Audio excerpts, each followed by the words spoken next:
again, fellow humans.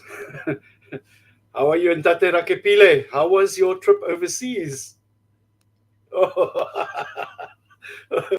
Tate Rakepile is having some issues with his connection at the moment, but it's not a big deal. He's going to join, and we'll sort it out. A very interesting idea came across my table this past week. Now, as atheists, we always know how the religious insist upon their deities as the source of morality and moral, the origin of moral duties and principles within humans.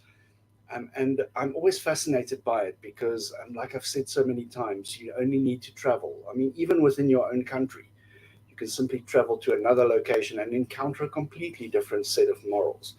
So I thought, since Bolilang went to Humanist conference, that we should invite.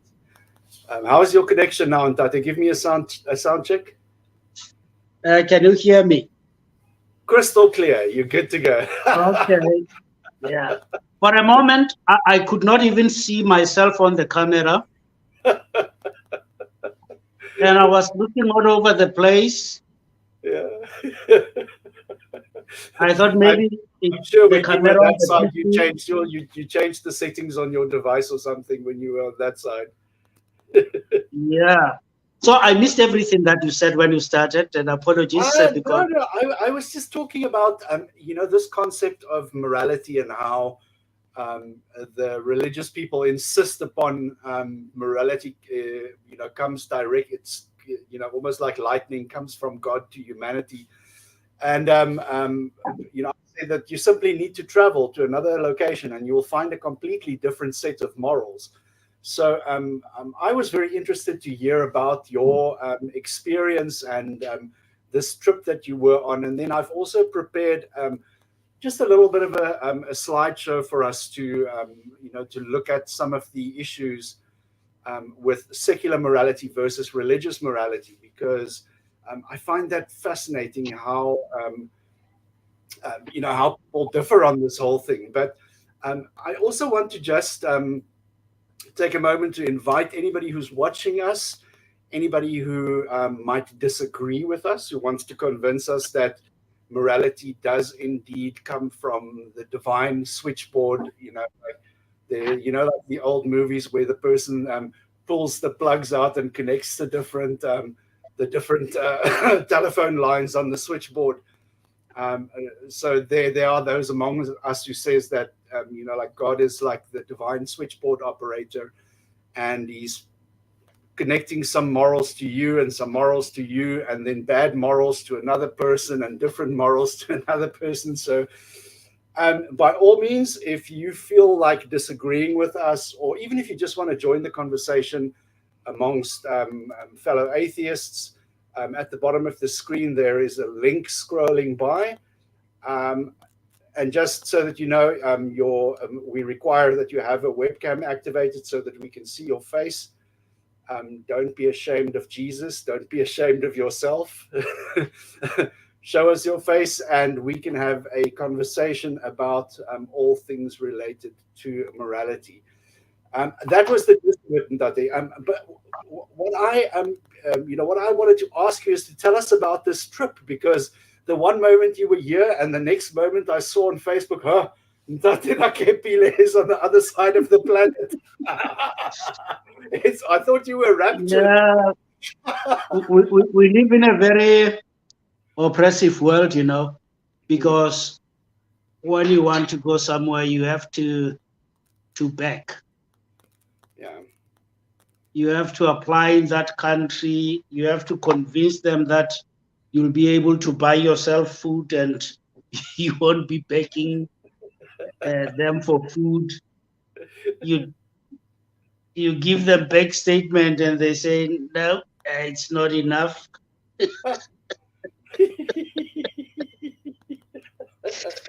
Oh, but I understood why they said it's not enough.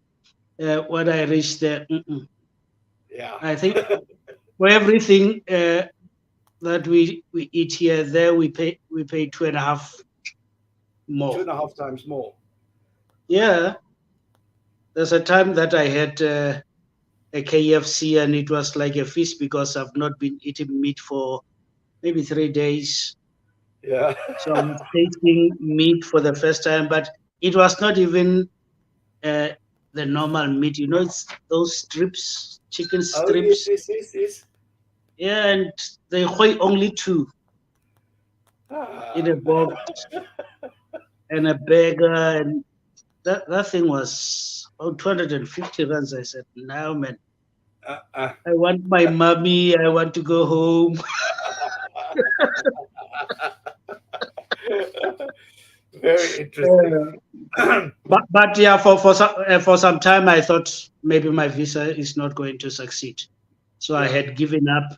And late, then they said, "No, you can come." Amazing. Then yeah, and sorry, I was going to ask, what was the event that you attended there? It's called World Humanist Congress. So the World it Humanist happens Congress. every 3 years. Then they combined it with another event that happens once a year, the General Assembly, where they do the business of the organization, appointing of director, of board members, and presidents. Yeah. So I attended those two. I'm not yet a registered member, but at least I've seen what is happening there, and it's worth registering because, yeah, the atmosphere, I love it. Nice. And were there any speakers there that you? Was it like what kind of an event was it? Was it speakers or presentations? What was the setup like? It's speakers and it's panels, breakaway rooms where we talk about issues that affect us. Some of the people who have spoken here on our channel that were there, I met Roslyn Moe. Yes, she was a speaker. Then there was wonderful Mkuche. Was he there as well? From Malawi, yes. He was a speaker, very active young man. I never knew that in real life he's so active. It's full of energy. Who did I see again that we had here? Have we had Leo on our channel? We had, yeah. Dr. Oh, yes. Yeah, he's the one who was telling me not to throw the towels. I said, no, you must come. I said, no, but this problem. Says, no, it's little problems. Said, don't worry. I'm just waiting for you. Very nice. Yeah. You want to ask what should do? He says, no, don't worry. You will come. I'm waiting. You know, this is the thing, that we have our little online community and everything here, but I really want to get into that habit of once a month where we get together somewhere and we have a face-to-face meeting and we just interact as human beings, because it's amazing. It's amazing. You know, we all sit here behind our digital platforms and we think that we are so connected and that we are so hooked up with our community. But when you actually get together in person and you interact with people and you have conversations, it really is, it has such an energizing effect on us as humans, and especially us who are in this isolated little community of skeptics and free thinkers and atheists, agnostics, humanists. Sometimes it's a lonely road. Sometimes I feel almost like somebody with two personalities. Like there's the atheist personality, that's the person online, and then there's the normal person that just goes about their daily life. And but you won't believe that this show, this what we have started Yeah. prepared me for that also, because when I meet these people that I met there, it's not strangers. People Yeah. that I've spoken to, others have watched. So yes, we should not take for granted what we are doing here. Yeah. Yeah. Amazing.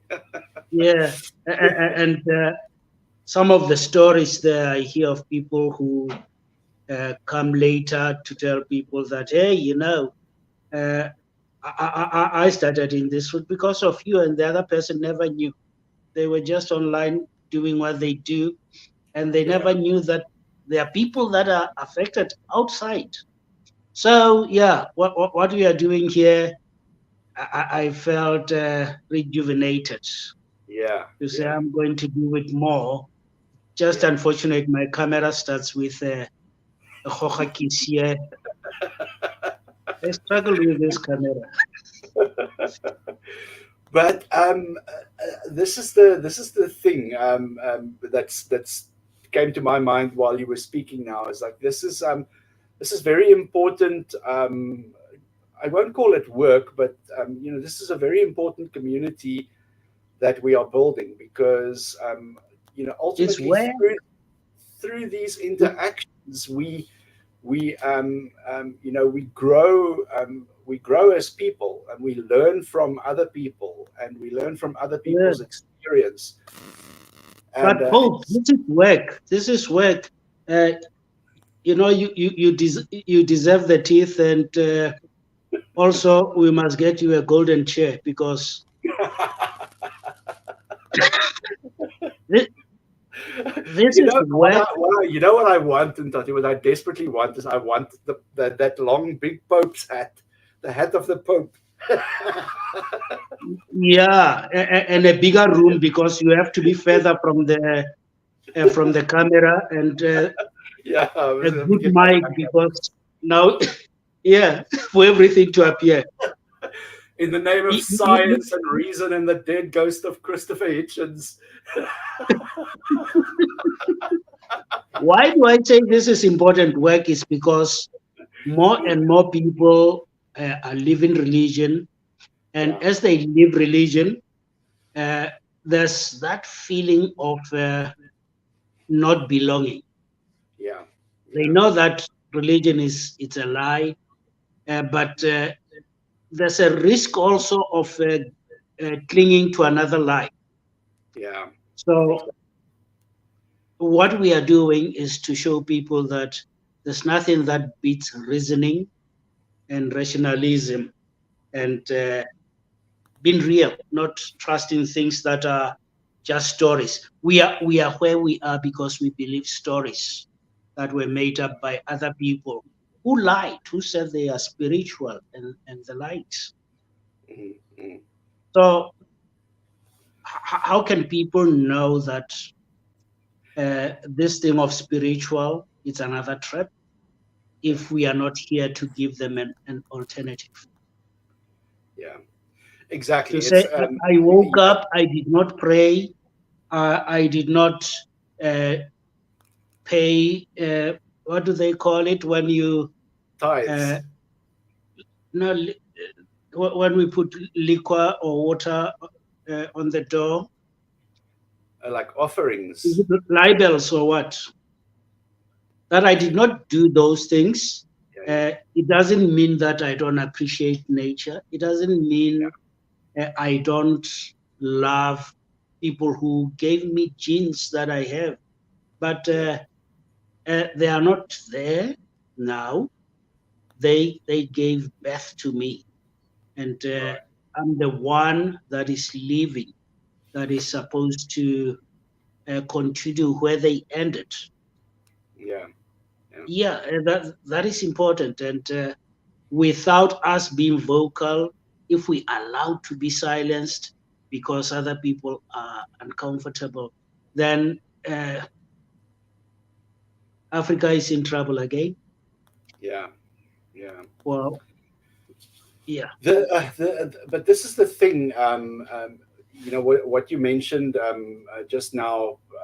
it's very important that we create that space where people can feel comfortable when they leave religion, because religion it's hijacked almost every single aspect of human society. But, people use people get together and form communities around religious affiliations. So when somebody leaves religion, they feel very isolated, and it's good for us to create those spaces where people can land. It's almost like a like a big pillow that catches somebody when he jumps. There has to be that space, and I think it's very important. Yeah, I've been developing my tummy so that it feels like a pillow like that to provide the people. Me, I'm developing my ass, my stomach, everywhere. Yeah, but it's true. It's true that there should be support. Yeah.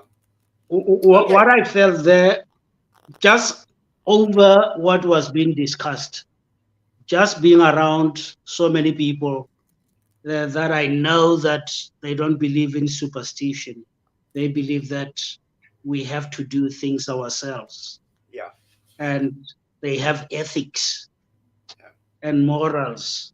None of them eat other people. I did not see a lot of immorality where we were having orgies and the likes now. But there was a party in the forest where everybody was naked, and they were roasting babies and praying to goats. I missed it. Maybe it happened while I was napping.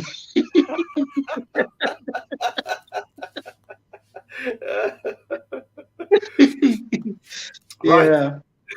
No, that's amazing. So, what I wanted to talk about today is just seven specific reasons why humanism is better than religion.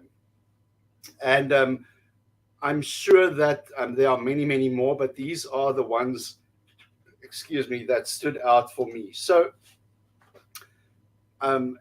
please feel free to pipe in anytime something catches your attention or you want to say something in that. I'm just going to read this first one off here.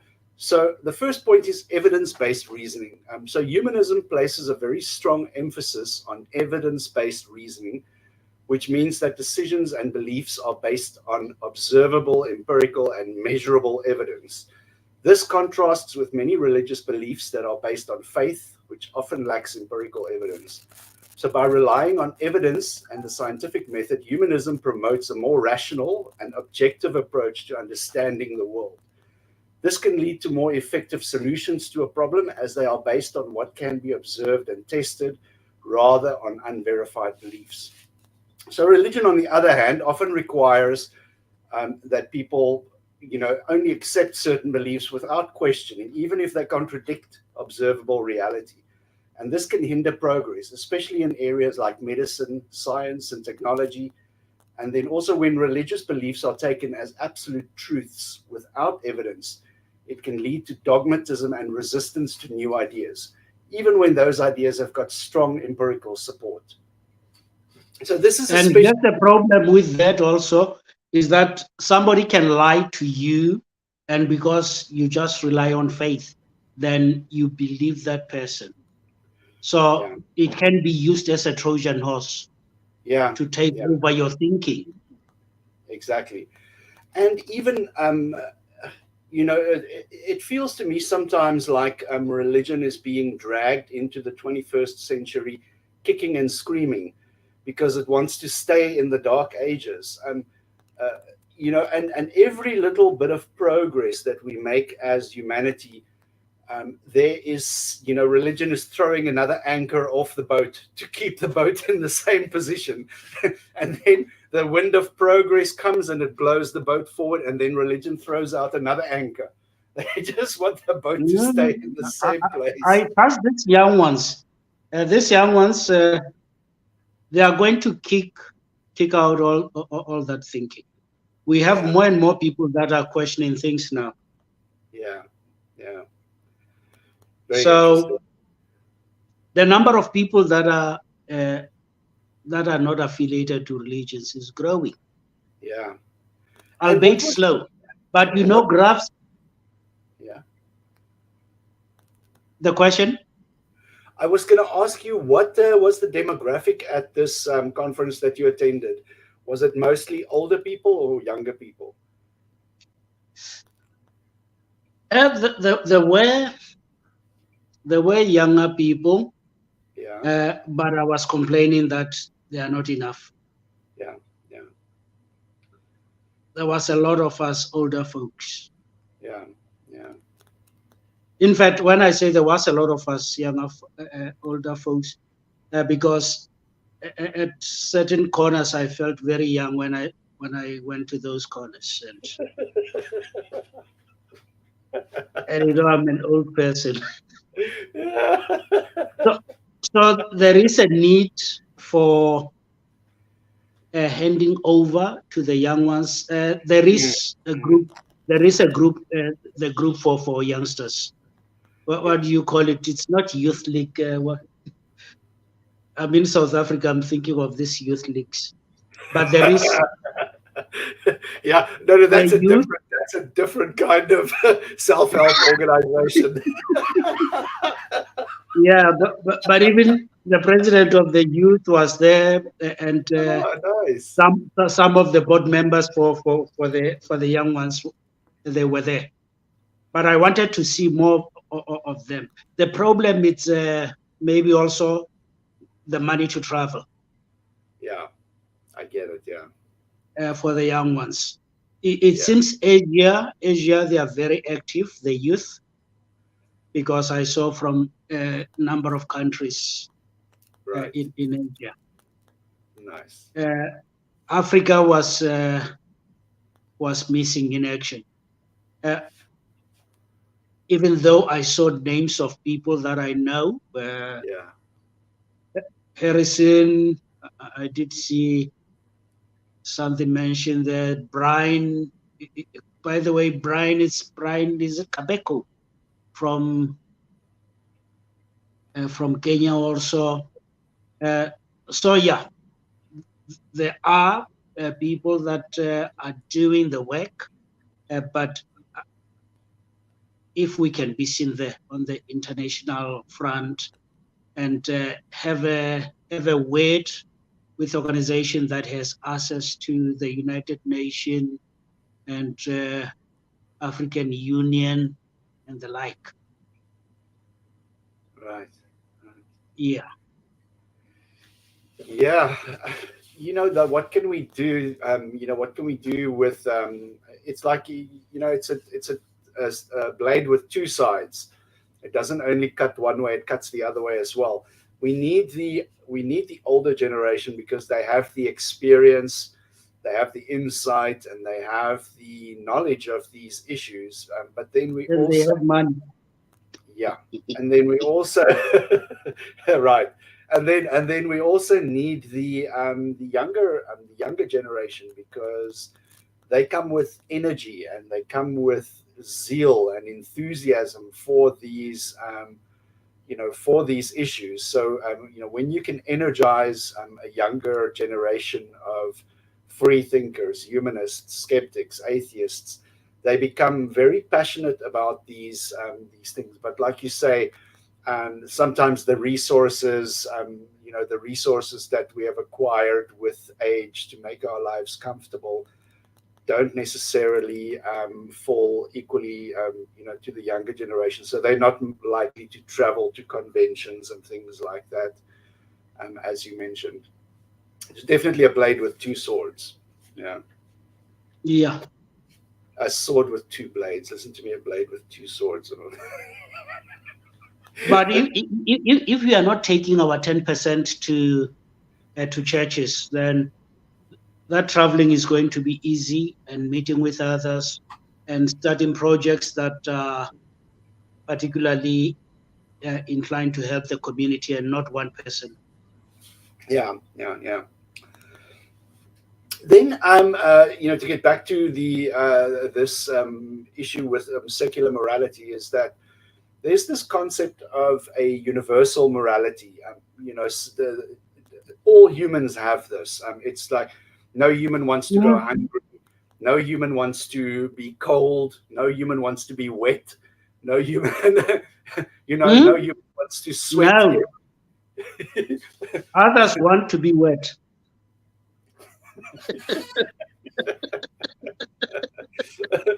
But this is the thing, But not from the rain. Not from the rain. Yeah.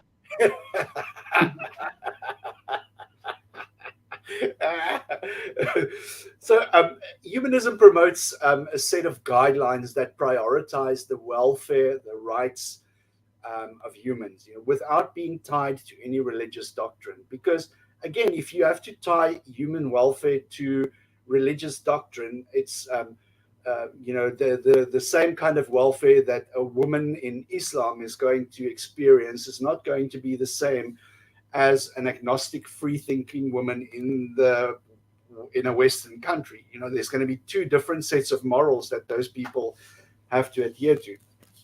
So this universal approach to morality is far superior when it comes to humanism, because it's more inclusive and it's more adaptable to diverse societies. Many religions have moral codes that are rooted in ancient scriptures.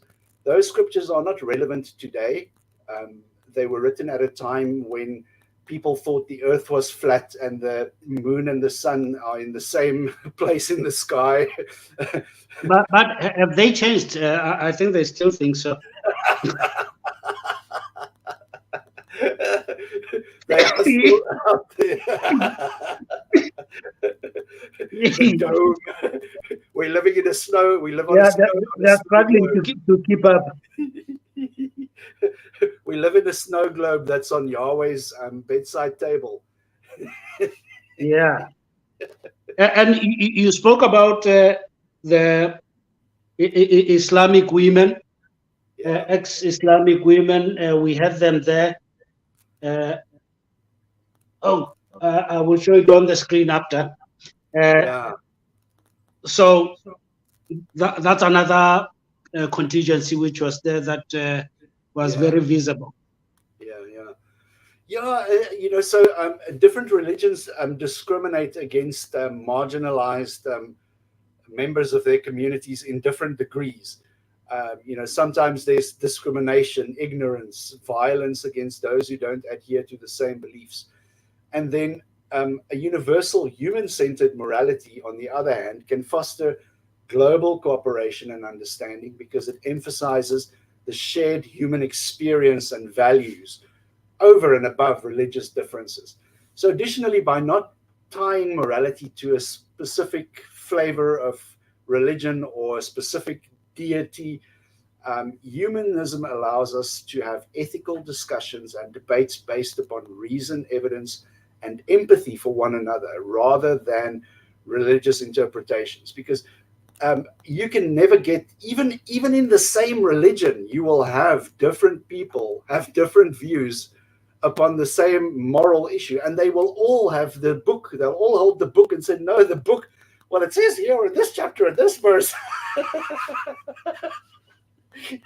That's when they allow the Holy Spirit to interpret it for them. Holy Spirit tells this person what is different from that one and that one. And when they are confused and arguing, then the Holy Spirit holds eyes and looks and laughs. But, it's always funny that the Holy Spirit's will always aligns very closely with the person who heard the Holy Spirit in the first place. Mm-hmm. Yeah. And another aspect here where humanism is superior over religious doctrines and religious principles is because it encourages individual autonomy. So humanism values the autonomy of individuals. It encourages us to seek our own truths and make decisions about our lives based on our personal understanding and experiences. So this contrasts with many religions that prescribe a set path and discourage questioning or deviation. So by valuing individual autonomy, humanism promotes personal growth, self-awareness, and freedom of thought. It also allows individuals to explore different ideas and beliefs without fear of divine retribution or, ostracization from society. Many religions, however, often have very strict guidelines on how the members of that religion should live, think, behave, what they can eat, what they can wear, who they can sleep with, who they can marry, who they can't marry. And this can stifle personal growth and discourage critical thinking. So in addition to that, religious doctrines can sometimes be used to control and manipulate people, limiting their freedom, limiting their autonomy, and limiting their expression as human beings. And all those things are done without proof that they are necessary.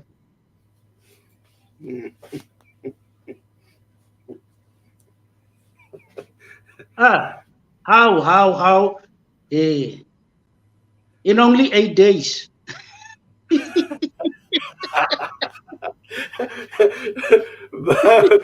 Morris says that he usually gets the accent as soon as he gets the visa.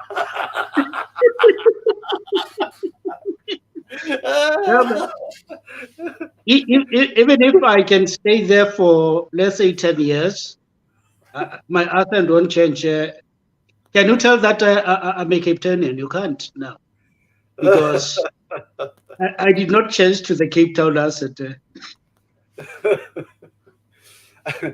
when I, even in our own country, there's a difference between the way people speak in Gauteng, how they speak in Tekwini, how they speak in Mangaung, how they speak in Cape Town. I've noticed even the Afrikaans only. Yeah, Afrikaans changes. Very different. I like the Africans in the Karoo. Why? Well, it sounds very strong. Yeah. Even the Afrikaans that people speak in the Northern Cape and up there towards the northwest of the country, that Afrikaans is very, it falls on your ear very, how can I say, in a different way. It's not urbanized. It's more expressive, more authentic. And they also have a way of playing with language that just makes it sound more interesting, and it's very interesting. And it's so good that even the Africans that stay there have bought into it and speak it fluently. Yeah. Very strange. This is this next issue for me, Ndate, is the thing that is most important, is secular governance, because when religion rules a country, we all see what happens in the Middle East, especially. People who offend the feelings of God are put in prison. They have their hands chopped off, and so this is a very, very important thing, in my opinion. A secular government must be separate from religious institutions, and it ensures that policies and laws can be made upon reason, evidence, and the common good, rather than religious dogma. So history has shown that when religion people die. Yeah, people die because they hurt God's feelings. Sometimes the gods are really like teenage girls. They are petulant, they're arrogant, they get easily angered, they are very strong-willed, and it's like a young teenage girl. Honestly, the temperament of the gods. So we're looking at Iran. Somebody has a website that keeps stats there, and people die there. Yeah. If they don't like you, they don't just come with blasphemy charges. They find other things. Yeah. They even set you up. For instance, they say they found you with drugs. Yeah. Even when there was none. And So that twists even their figures. But there's a high amount of people that are dying every year. Yeah, yeah. And the the thing with a religious government is we had that before. We've had a religious government. It was called the Dark Ages, the Dark Ages of Mhm. humanity. That was when religion was the government. When whatever the Pope said was law, whatever the preacher said was law. It was called the Dark Ages for a reason. We've moved. And here's something that surprises me. There are youth here in Africa who would say, don't tell us about atheism, humanism, and those things because they started with the Enlightenment age. I said, but can you hear yourself? I don't want They to say be enlightened. I want to it's be a ignorant. European Renaissance movement. I said, what is wrong with you? What's wrong with enlightenment? And Yeah, those values, it's values that have been there from long time ago. That people during that time fought for them in a mm, big way. Doesn't mean it's ideas that come from there. yeah, yeah. Very strange. So, I mean, you can only look into history, Ndadi, anywhere where how many religious wars, how many, slaughters and complete wiped outs of entire nations happened because of religion. You look at the Hutus and the Tutsis. You look at any country here in Africa, and there's genocide. Genocide because of religion. Even in our own country here, it might not necessarily be due to religion, but when there's been a lot of war fought on this, on this country, and I don't know. It's for me. It's just wherever you sow the seeds of religion, there's no vegetables and fruits and nice trees and plants that come up there. It's weeds and thorns and things that scratch and things that that itch. Yeah, that's a lot of disunity. Yeah, yeah, that's also true. Yes, Mm, and I remember that they used to justify apartheid using the life of Israelites, and they would portray Afrikaners being that chosen nation. Now, mm. Like nowadays, you can only choosing to be stupid. I mean, I'm an Afrikaner, but I look at my people and I go, yo, yo, is this what is Jan van Riebeeck would turn his ship. If he could look into the future, he would turn his ship and he would go to Mozambique.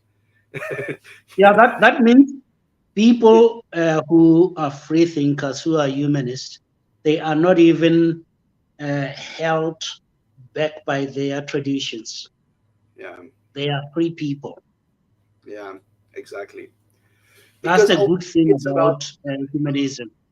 yeah, ultimately It's it's not about what. tied to any particular uh, culture. Yeah, yeah.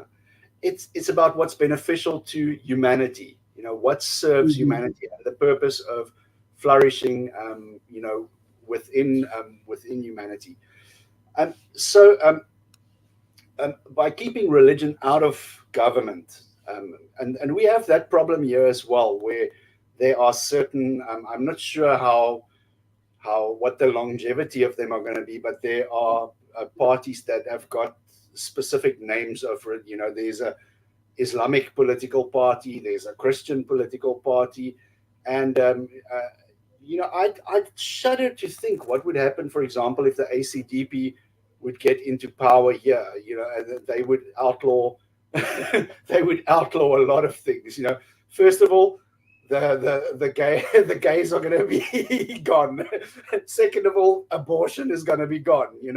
So all of these steps that we've made in human rights and getting people human rights, it's balancing on a very, very shaky edge, because granted, they're not a big political party, but what happens if, for example, they get, they become the majority party in a small region, or a small area of the country? They will get a foothold to clear that line between religion and government. And granted, here in South Africa, the line is it's very thin. It's not. Sure, there are parts of the constitution that guarantees people freedom of religion and everything. But how politicians they'll put their fingers into every single area to appeal to the constituents. Yeah. And here's the funny thing about religious people. If they were doing religion for their own self, that would be fine and leave us out of it. Now, all of a sudden, because his God doesn't want abortion, then he thinks I should not do it because his God said so. His God, not my God. They don't understand that part. Yeah. Morris says that even in modern democracies, religions still influence their policies that are baseless. Christianity is the reason we have anti-LGBT laws in East Africa, anti-contraceptive policies, anti-abortion, etc. And that's so true.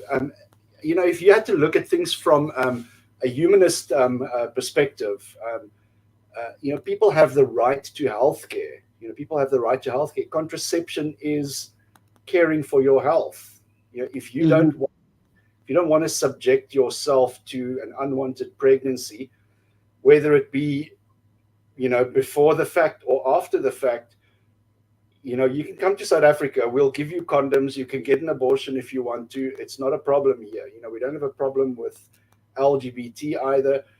In principle, I mean, the law, in terms of the law, there's not a problem, but people's attitudes are very slow to change on the ground. You look at some of the conservative people, it's very strange. But we still have a lot of people who push their own ideas. Yeah, but it's true what Morris says.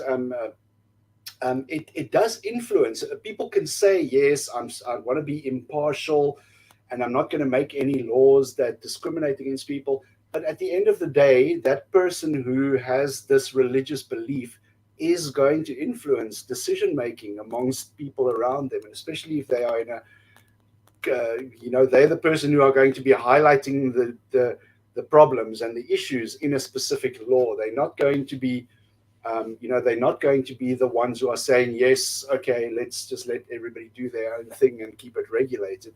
They are the ones because they are noisy. Religious people are noisy. You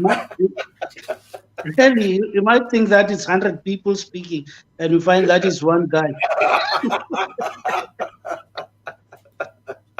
I never knew that in the UK they still have bishops that are not elected in government. Yes, they sit in the House of Lords. Oh. Because that's another issue that needs to be dealt with in the UK. Yeah. But when it comes to why would you put a person there who's not elected by the people? Exactly. How do you know when the people are tired of those people if it's an agreement that was made long time ago and they still continue with it? Centuries ago. Yeah. But this thing about religion and government, it really interests me a lot, because I remember when we were speaking to Dr. Leo Egwe, he said that religion seeks to impose itself. It seeks to legitimize itself, and this is one of the ways that it seeks to to find some form of legitimacy, is by saying, yeah, I'm useful. we are the moral influence, we are the moral compass, and this is what we bring to the table. But now, because we bring morality to the table, you can't sleep with that type of person, and you must marry that kind of a person. You can't eat that, you can't wear that, but we bring morality to the table. Yeah. Now I'm tired of them and their gods. They should keep their gods in their heads where they belong. Exactly. The gods we didn't vote for the gods. We voted for the people. We didn't vote for the gods. So by keeping religion out of governance, societies can ensure that the laws that we create and that the policies we create are adaptable to the people. They are progressive. They're based on current societal needs rather than ancient scriptures. I mean, for fuck's sake. Then I'm going to lock the gates after we keep them out of government. Then I will lock the gates that they remain outside. But they're allowed to roam as they want outside there. I want the government to be an AI. There must be an artificial intelligence installed in government. But I'm afraid that thing is going to deal ruthlessly with stupid people. But that's what we need. No. Evidence-based. At least. In fact, if we don't reason, I think those machines are the first ones who are going to think that we are stupid. The AI is gonna take one look at the planet and it's just gonna go, you motherfuckers need to be wiped out. The AI is gonna say, where's the reset? Reset. By the way, there's a Jewish guy who wrote a book about who's Yuval Noah Harari. Yeah. Yes, he was talking at the World Economic Forum and talking about the risk of AI noticing that we're a problem. Yeah. And if that happens, then we are in trouble. Yeah, it's going to be Terminator, like the Terminator 2. One of these days, we're just going to see that there are robots time traveling from the future to come and sort us out here. Yeah. But this is, speaking of the future and looking at the future, this is another aspect where humanism is far better at, related to the planet than religion is, because humanists focus on evidence-based reasoning. This means that we recognize the scientific consensus on issues like climate change, the importance of conserving the environment, the importance of looking after the rights of animals and fellow sentient creatures, where religious people think that they are the owners. They are the owners of God gave them the planet Earth. It's just a place for them to rest their feet, a stepping stone on the way to the sky, the magic castle in the sky. So they have like the crib, the earth, and then the magic castle in the sky. They're these logical steps that they take. So they don't care about the step that's behind them. And with all stars going around their place. The center of the universe. This is not a universal concept. There's a lot of religious people who care for the environment, but a lot of religious texts also tell people to be kind to animals and everything. But when people take religious ideas to the extreme, they might not. Modern activities. The Bible knew fuck all about fossil fuels and climate change and the warming of the planet. The Bible knew absolutely nothing about that. So you're not going to find advice about how you must treat the planet in the Bible. Some religious beliefs can even hinder, environmental progress. For example, Yes, I'm getting the light better. sure. For example, if there's an apocalypse coming, why are you worried about saving the planet? Or you might think that a God is going to find a cure for some disease, pandemics that's been released on the planet. So you're not going to worry and make sure that humans take care of it, because Sky Daddy is going to vaccinate everybody with prayers. Yeah, as a Jehovah's Witness, I think that's what I noticed, that a lot of things that could have been done to help the current life, they were focused on the new system of things. And you find that people are not living their life now. All they do is to work for God instead of working for humanity. But this is where humanism is 10,000% better than religion, because humanism focuses on the here and the now. What can we do now to make the planet better for people? What can we do now to improve our understanding of how the world works, how science can make us live better lives? 10,000 times better than religious ideas. And then this ties in also, this idea of progress ties into this next point, in that humanist principles are not tied to specific ancient books. So this allows humanist principles to evolve and adapt. If new knowledge or new changes comes into our societies, our humanistic tendencies evolves and adapts to to remain relevant, to remain applicable to those specific. No flying donkeys. No flying donkeys. No burning bushes. No talking snakes. No no parting of the seas and all of that. Many religious doctrines are actually based on texts that have been written millennia ago, not centuries, millennia. That's thousands of years ago. And if you doesn't find themselves protecting such things, it's not kind to put people in that position. Yeah, and this is the thing is, I cannot understand how somebody can hold these two conflicting ideas within one head. The earth is created 6,000 years ago.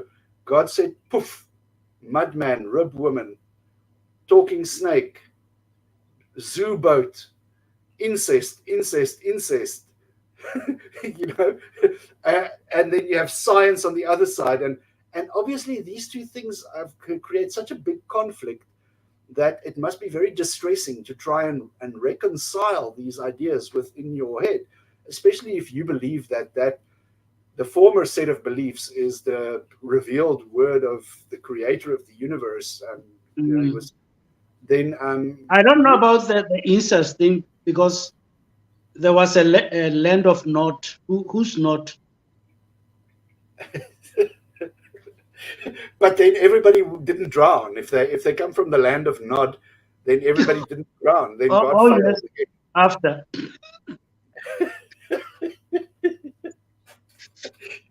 I see where incest happened in big way. There's so much wrong with the flood. I mean, we can do a whole show on that. So, and this is the thing that makes humanism superior, is because it adapts. Say for example, you are living in a family of people, and one person changes completely. Say for example, the patriarch of the family has a completely different outlook, and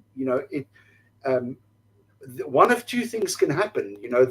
The family can stick to their traditional beliefs and ignore the patriarch's change of heart, or they can adapt and become a harmonious unit again. And this is, I think, the same kind of principle that happens when a society adapts and progresses. Otherwise we would still be living on farms and shooting antelopes and lions.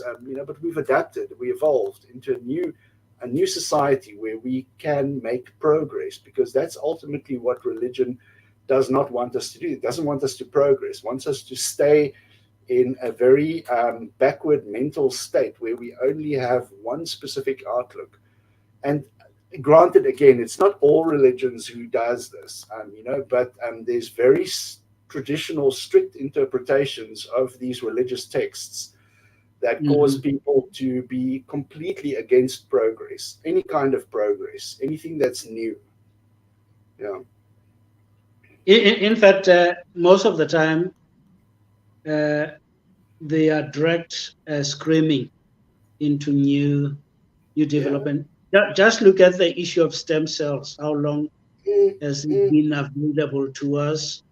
We could be generating body parts and the likes, but yeah, there are people who are just standing in the way. Because even sensitive things like cloning. I saw a documentary recently. I don't remember the name of it specifically, but in Asia they've made such breakthroughs with cloning that I would shudder to think what happens if this lands in an extremely religious country like in the North Americas, for example, or here in Africa as well. People will be up in arms about it. And yet, when you clone a cow, no problem. Clone a cow, we're gonna have a nice barbecue. It's like people don't care. But as soon as you think of cloning a human, then you are playing. Now you're playing. Yeah, then there's a big problem. I remember Dolly. Yeah, Dolly was cloned.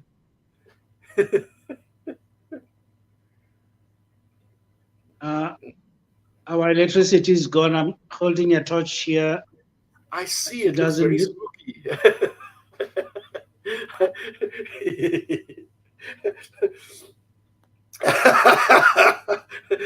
Like last weekend, Tarsha was channeling.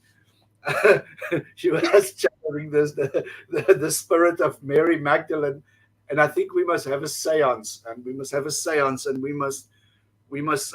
do more of these séances, and we must channel the spirits of these very important people in history, and we must get first-hand knowledge from them. Like I want to speak to John the Baptist, and I want to find out what actually went down. And yeah, and also just understand who is he. Yeah. Unfortunately, trying to channel people who channel, I think they are charlatans also. Yeah, exactly. Yeah. Because the voice and the thoughts that are going to come out there, it's what they have learned about that character. Exactly. I saw this documentary as well where they were busting the psychic. So what they did is they planted a news article about a specific building, and they wrote this. It's all fictional, but they published it in the newspaper, and then they hired a psychic. And they told her, we are from this place, but it was made up. They made it up, and the psychic fell for it. And the psychic was going, oh, I feel the man from the factory. Oh.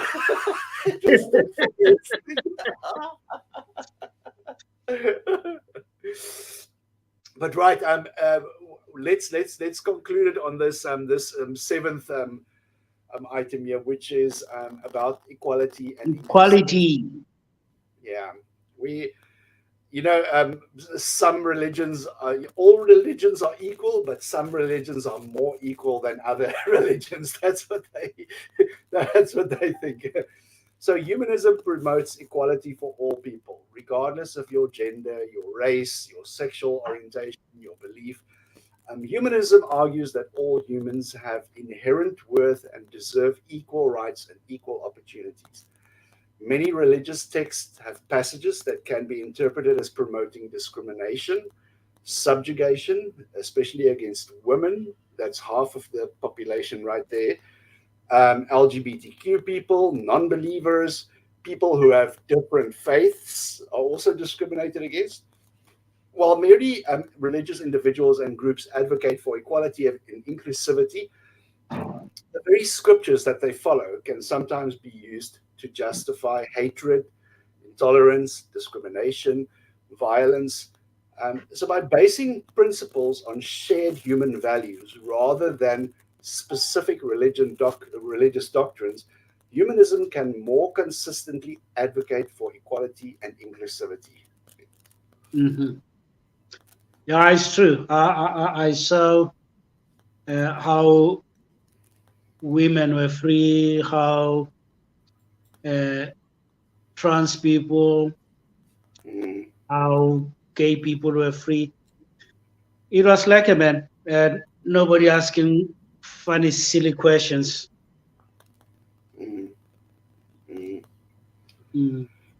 Yeah, well,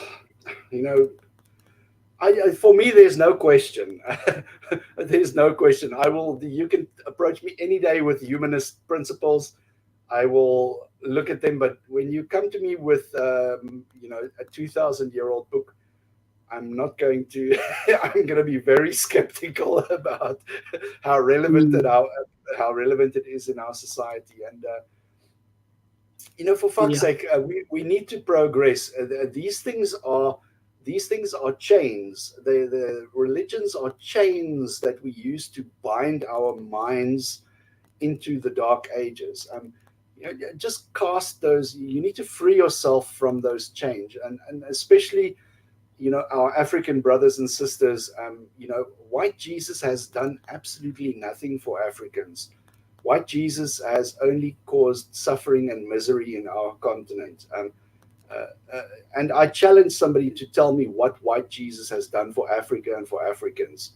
I'm still waiting. To this day, I've been challenging people for years. He provided a lot of entertainment, during Easter weekend. There's a lot going on. People don't sleep and they sing for the whole night.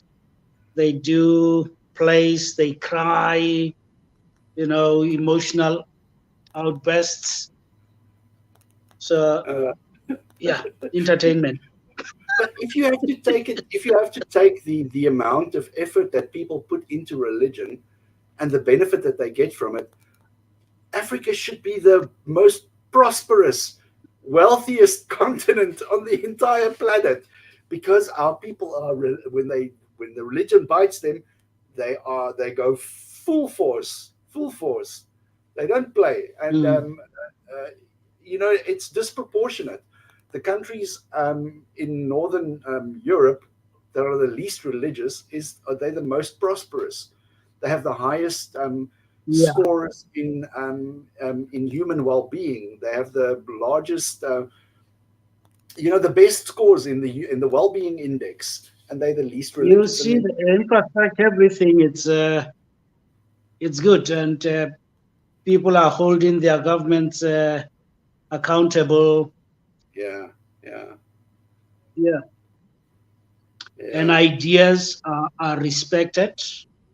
When I say respected, they sit down and discuss different opinions. Not respected in protecting a kaka idea.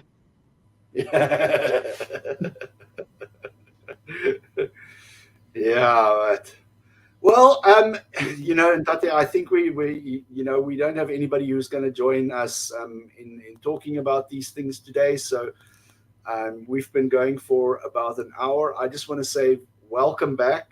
We missed you, even though you weren't gone for that long. Yeah, I disappeared for one weekend. I saw that. So, I saw it. I said, "Hey, where's Bonalong gone to now?" So I'm coming back with all my wealth consumed in my wretched lifestyle, I say, please forgive me, Father, I'm home. Say, you are absolved. You are absolved, my son. That's another thing that makes people stay there, because that's how you remove guilt. Yeah. It's gone, magic.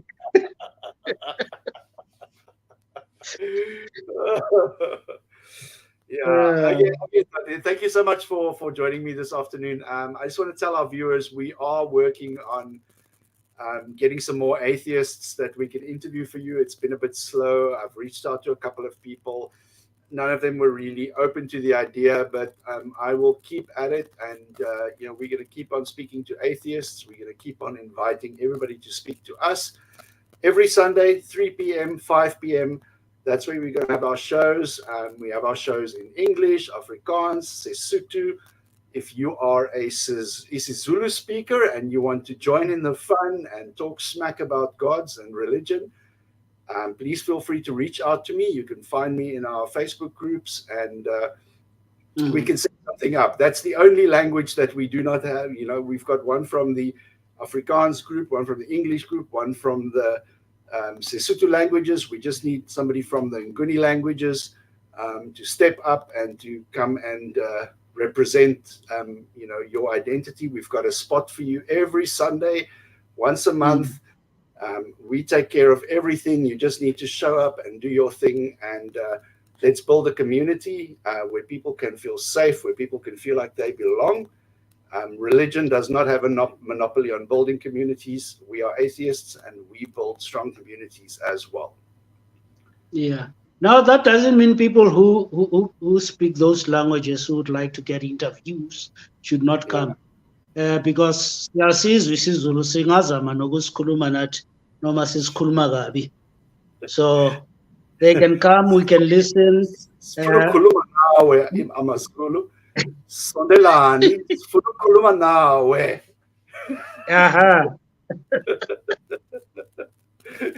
So it's not an issue that before a presenter is available we can't speak to other languages. We can. Yeah. Look, we can create the platform. I think we just need to create the awareness amongst our communities that the platform is available. Anybody who is willing to volunteer, you don't need to commit to it on a long base. You can do it once and see if it works. If it doesn't work for you, no hard feelings. But no contract. No contract. No selling of souls. No, you don't need to sell your soul. We're not going to come and get you to sign your name in blood on a contract for eternity. No. Forever. So just try it once. If it works for you, let's have a conversation in isiZulu, isiXhosa, any one of the Nguni languages. That's. I just want to say, apa maZulu, ageka maZulu, ageka maXhosa. Nothing. They're silent. No, they are there. It depends on where we are. Yeah. We have to cross paths with them, and also if people can share these videos after watching them. Yeah. What I also want to do. As soon as we hit summer, I want us to have our in-person meetings as well. So I want to try and organize that. We're going to see, the guys in the other cities. They're welcome to do their own thing. But here in Cape Town, we have got a nice community of people going, and we must just make a plan and get together. Maybe if we do, a Saturday afternoon picnic, or maybe just go and have some drinks in a pub somewhere, and we just get together and hang out with one another, because fuck religion. They're not going to have the monopoly on building communities. We can also build communities. We're also going to have fun, interact with one another, And yeah, we'll set that up as soon as spring starts here, because at the moment it's still, I'm looking out the window and I don't want to go anywhere today. Yeah, it's getting darker. Yeah. Okay, Dad, thank you so much for your time. Thank you for joining me. Thank you. And we will we'll be in touch, and we will we'll keep doing what we're doing. Take care, everybody. Have a good Sunday. Lovely. Bye-bye. Bye-bye.